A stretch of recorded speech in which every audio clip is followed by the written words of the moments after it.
And I had another client who could be lucid in her dreams, which is more common among women. She could ask the damn characters what they represented and they would tell her. It was like, okay, that was pretty weird. And like a lot of the things they told her were really helpful, and they were not things that she wanted to hear. She basically, one of them told her if she was going to live, she'd have to go visit a slaughterhouse. And the reason for that was because she was raised as a little princess and protected from horrible Mother Nature until she hit puberty, in which time she turned into an evil villain, because that's how the family worked. Perfect child, evil teenager, overnight. And then, well, that was hard on her, and she wasn't prepared because she thought the world was princess world, and she couldn't go through a butcher store without having a fit. And no wonder, like, really, Jesus, it's no wonder, but you do it.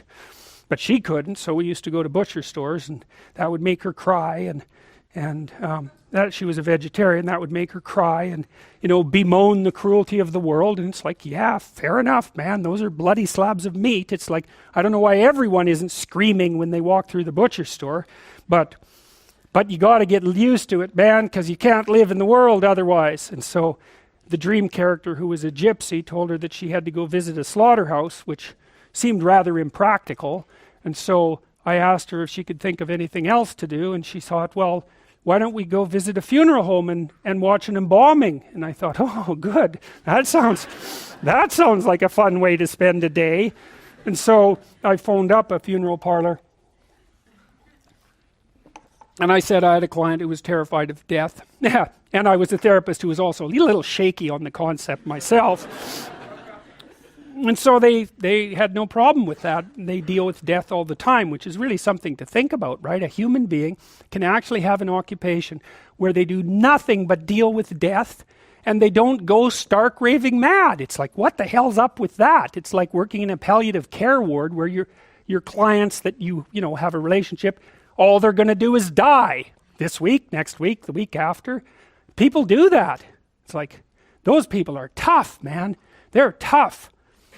So anyways, we went and watched this embalming, which was, I have a rather high level of disgust sensitivity, so it was a little on the rough side for me. But she sat there, and first while she was not, we were outside this little room, she was not looking at that, man, no way. Then she'd kind of go like this, and that was pretty good. And then she'd go like this, and then she'd go like this, and then she watched it.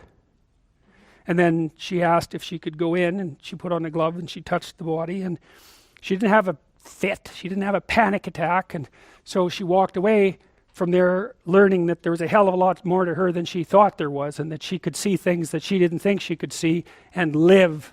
And after that, she sort of had a touchstone. It's like, well, I'm kind of afraid of this. Well, is it as bad as going to see the embalming? No, it's not that bad. Well, I guess I can do it. It's like an initiation, right? She had an initiation. And so did I, and I learned a lot from doing that. I learned that one of the things you need to do if you're going to be a human being is to prepare yourself to be useful in the face of death. And so when you have a parent that dies, which, shatters people's ideas often, they can't even think about it. If you can't even think about that, man, you've got some thinking to do. Because you need to be able to at least think about that, because otherwise you're just going to be a wasteland when it happens. And you never know, you could even have a higher ambition. Maybe you could even be useful when it happens, instead of being part of the heap of destroyed people who also have to be taken care of. And that's brutal.